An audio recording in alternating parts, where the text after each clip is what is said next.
Hello friends, आज हम discuss करेंगे 10 most important questions in pharmacology. Pharmacology के हम 10 क्वेश्चन डिस्कस करेंगे। क्वेश्चन है ये बहुत ज़्यादा इम्पोर्टेंट है। ये काफ़ी बार जो रिपीटेड क्वेश्चंस हैं वो लेके आई हूँ मैं इस वीडियो में। ये क्वेश्चन बहुत बार रिपीट हो चुके हैं और आज के ये जो क्वेश्चंस हैं ये GPAT, pharmacist, drug inspector, NIPERs, जो भी ये जो एग्ज़ाम्स होते हैं इनके लिए बहुत ज़्यादा इम्पोर्टेंट है। तो आज का वीडियो बहुत ज़्यादा इम्पोर्टेंट होने वाला है और इन क्वेश्चंस में आप लोग देख सकते हैं कि आपको इनमें से कितने क्वेश्चंस आते हैं। मैंने इनके आंसर्स को जैसे टिक नहीं किया अभी, तो आप लोग देख सकते हैं कि आपके 10 में से कितने क्वेश्चन ठीक होते हैं। और जितने भी क्वेश्चन आपके हों आप कमेंट बॉक्स में ज़रूर बताना 10 में से कितने क्वेश्चन ठीक हुए। अगर जिसके 10 में से 10 क्वेश्चन ठीक हैं तो इसका मतलब है उसकी काफ़ी अच्छी तैयारी है। स्टार्ट करते हैं। Question number 1 is intermediate in the biosynthesis of cholesterol are. Cholesterol की बायोसिंथेसिस में कौन कौन से इंटरमीडिएट होते हैं? तो इसके ऑप्शंस हैं। Option number A is mevalonic acid and isopentenyl pyrophosphate. Next option is mevalonic acid and aldosterone. Option C is isoprenaline and aldosterone. Option D is isoprenaline and isopentenyl phosphate. तो आप लोगों ने इसका आंसर सोच लिया होगा, क्या होगा इसका आंसर? तो इसका आंसर क्या है? इसका आंसर है मिवेलोनिक एसिड एंड आइसोपेंटिनाइल पायरोफॉस्फेट। तो ये क्वेश्चन काफ़ी बार एग्जाम में आया हुआ है तो बहुत इंपॉर्टेंट है। तो ये क्या होता है, जो मिवेलोनिक एसिड और आइसोपेंटिनाइल पायरोफॉस्फेट होते हैं ये इंटरमीडिएट होते हैं कोलेस्टेरॉल की बायोसिंथेसिस में। Next question is question number 2 is increase risk of atherosclerosis is associated with decrease serum level of. इसके ऑप्शंस हैं। Option number A is LDL, option B is HDL, option C is TG, option D is VLDL. तो ये होता है low density lipoprotein, high density lipoprotein, triglycerides और very low density lipoprotein. तो क्या होगा इसका आंसर? आप लोगों ने सोच लिया होगा तो कमेंट बॉक्स में आंसर जरूर लिखना। तो इसका आंसर क्या है? इसका आंसर है एचडीएल, हाई डेंसिटी लिपोप्रोटीन। तो जो ये हाई डेंसिटी लिपोप्रोटीन होता है इसकी अगर ये कम हो जाता है तो उससे क्या हो जाता है, एथेरोस्क्लेरोसिस हो सकती है। तो ये जो एचडीएल होता है ये क्या होता है, गुड कोलेस्टेरॉल होता है, गुड कोलेस्टेरॉल होता है ये। और जो ये वीएलडीएल, एलडीएल ये कहते हैं बैड कोलेस्टेरॉल होते हैं। Next is question number 3 is the drug which increase the plasma concentration of digoxin by pharmacokinetic mechanism is. तो इसके ऑप्शंस हैं लिडोकेन, कैप्टोप्रिल, क्विनिडीन और हाइड्रोक्लोरथाइजाइड। तो इसमें क्या पूछा है, जो प्लाज्मा कंसंट्रेशन ऑफ डिजोक्सिन को इंक्रीज करती है वो कौन सी ड्रग है? तो कौन सी होगी, क्या होगा इसका आंसर? आप लोगों ने सोच लिया होगा, बताते हैं इसका आंसर क्या है, क्विनिडीन। इसका आंसर है क्विनिडीन। क्विनिडीन क्या करती है, डिजोक्सिन का जो प्लाज्मा कंसंट्रेशन है, डिजोक्सिन की प्लाज्मा कंसंट्रेशन को इंक्रीज कर देती है। ये क्या करती है क्विनिडीन, इसकी जो डिजोक्सिन की जो टिश्यू प्रोटीन से बाइंडिंग होती है उसको कम कर देती है, उसको रिड्यूस कर देती है। और इसकी जो रीनल, उसका जो बिलियरी क्लियरेंस होता है उसको भी ये कम कर देती है। उससे उससे क्या करती है, ये इसका से जो प्लाज्मा कंसंट्रेशन है उसको बढ़ा देती है, डिजोक्सिन के प्लाज्मा कंसंट्रेशन को। फिर क्या हो जाता है, उसे डिजोक्सिन की टॉक्सिसिटी हो सकती है। तो इसलिए क्विनिडीन को इसके साथ कभी नहीं देना चाहिए। तो ये अगर पूछ ले तो क्यों नहीं देना चाहिए, क्या है ये, क्या करती है, इसके प्लाज्मा कंसंट्रेशन को बढ़ा देती है। और इसमें लिडोकेन देखे तो लिडोकेन लोकल एनेस्थेटिक होती है और इसको अरिथमिया में भी यूज़ करते हैं। और इसको वेंट्रिकुलर टैकीकार्डिया जो होता है उसमें लिडोकेन देते हैं, वेंट्रिकुलर टैकीकार्डिया में। Next is question 4 is the alkaloid which inhibit the cholinesterase undergoes hydrolysis in solution to give methyl carbamic acid and e-serolin is। Options हैं इसके स्कोपोलामीन, फाइसोस्टिग्मीन, नियोस्टिग्मीन, पाइरोस्टिग्मीन।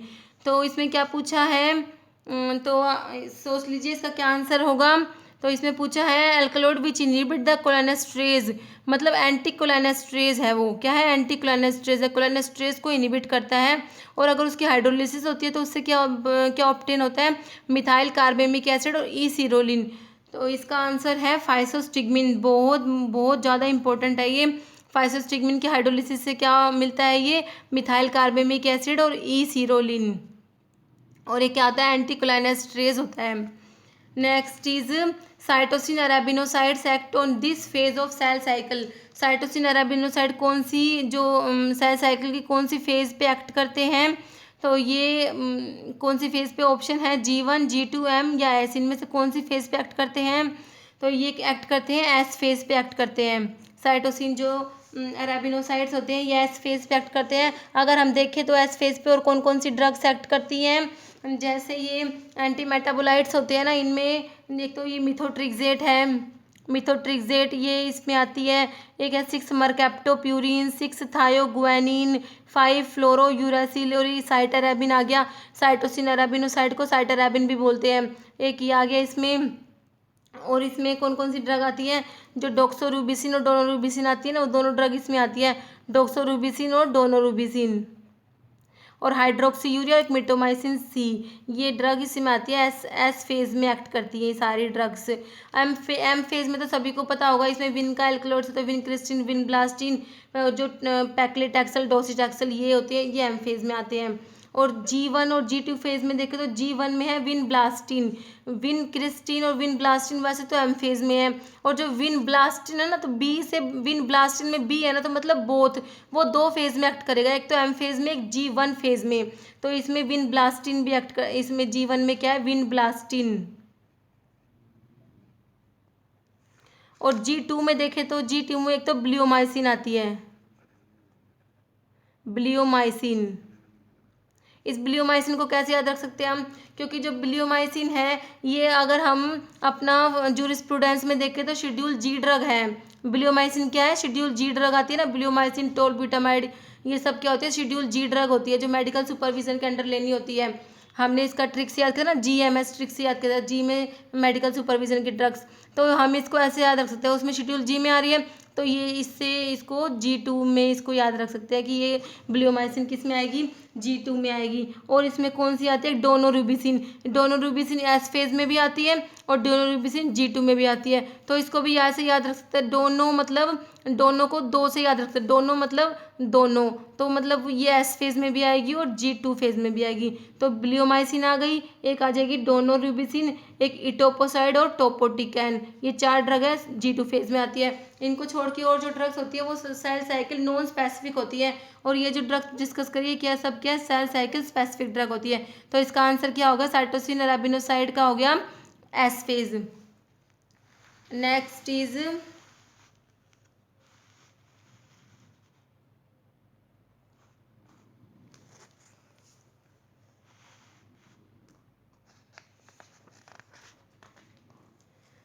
नेक्स्ट क्वेश्चन है, a macrolide antibiotic used as a powerful immunosuppressive agent is, option हैं erythromycin, azithromycin, clarithromycin, tacrolimus. अब macrolide antibiotic का नाम अगर हम सुनते ही हमारे दिमाग में क्या आता है कि इसमें तो ये मैक्रोलाइड का नाम सुनते ही इरिथ्रोमाइसिन, क्लैरिथ्रोमाइसिन, हम यही सोचते हैं इनमें से होगा इरिथ्रोमाइसिन, एजिथ्रोमाइसिन, क्लैरिथ्रोमाइसिन, इनमें से कुछ होगा, क्योंकि ये सब क्या है, मैक्रोलाइड एंटीबायोटिक्स है।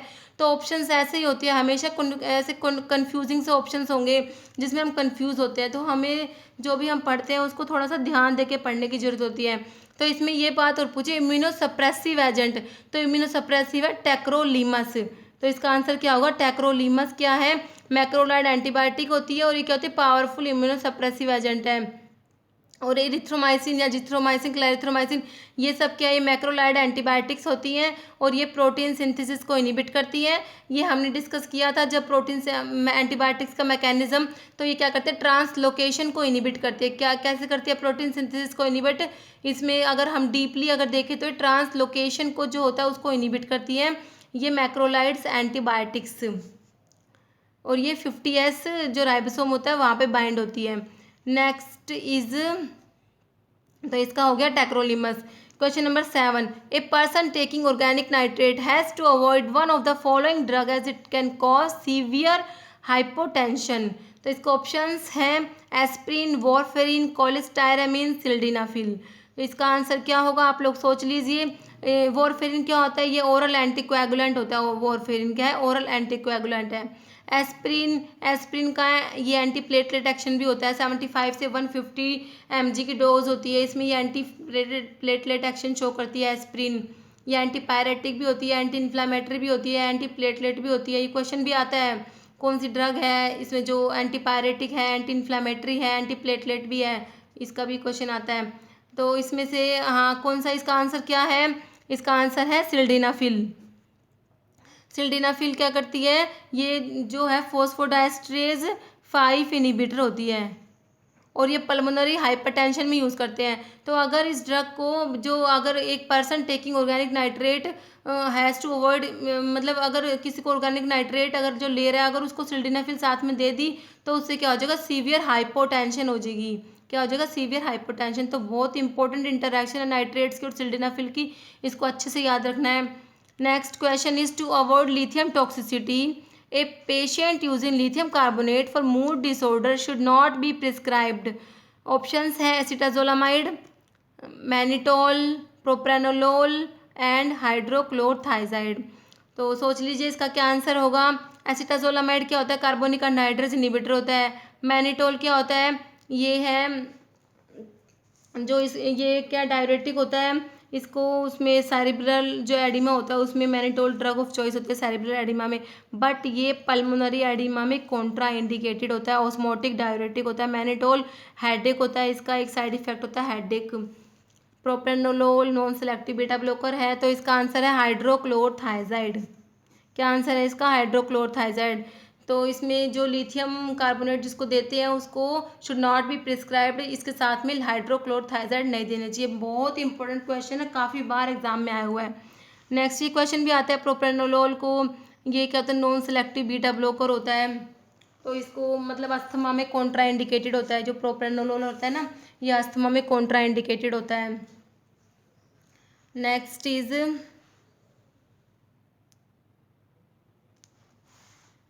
Question number 9 is opioid has all actions excluded.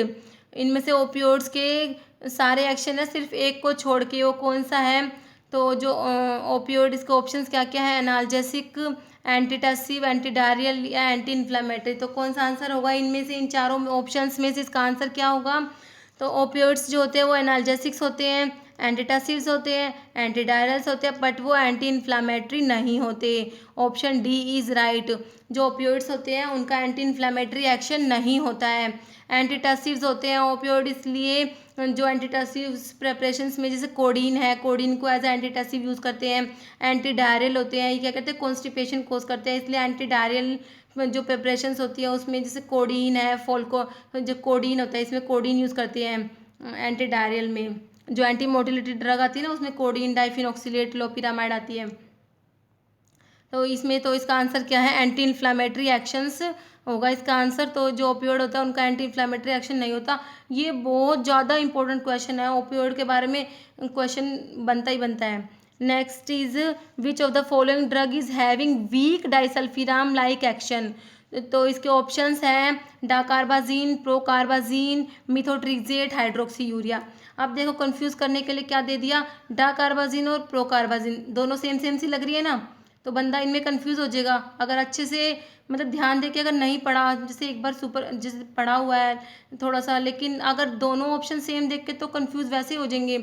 तो ये इसका आंसर क्या होगा, इसका आंसर होगा प्रोकार्बाजीन। जो प्रोकार्बाजीन है इसका डाइसल्फिराम लाइक रिएक्शन होता है। तो इसमें डाकार्बाजीन है, ये क्या अल्काइलेटिंग एजेंट है। डाकार्बाजीन क्या होता है, ट्राइजीन डेरिवेटिव होती है, अल्काइलेटिंग एजेंट होती है डाकार्बाजीन। और जो प्रोकार्बाजीन होती है, ये जो मिसलेनियस साइटोटॉक्सिक ड्रग्स आती है उनमें आती है प्रोकार्बाजीन। तो प्रोकार्बाजीन होता है, इसका डाइसल्फिराम लाइक एक्शन होता है। और एक और बात होती है इसकी, वो क्या वीक माओ इनिबिटर भी होती है। ये क्या होती है, वीक माओ इनिबिटर होती है और डाइसल्फिराम लाइक एक्शन शो करती है प्रोकार्बाजीन। और ये क्या होती है, एंटी कैंसर ड्रग होती है, साइटोटॉक्सिक ड्रग है ये। तो इस वीडियो में इतना ही, होपफुली आपको ये पसंद आया होगा। और कमेंट बॉक्स में ज़रूर बताना कि आपके 10 में से कितने क्वेश्चन ठीक हुए। और अगर आपको ये वीडियो अच्छी लगी हो तो इसे लाइक करना और चैनल को प्लीज़ सब्सक्राइब ज़रूर करना। Okay, thank you.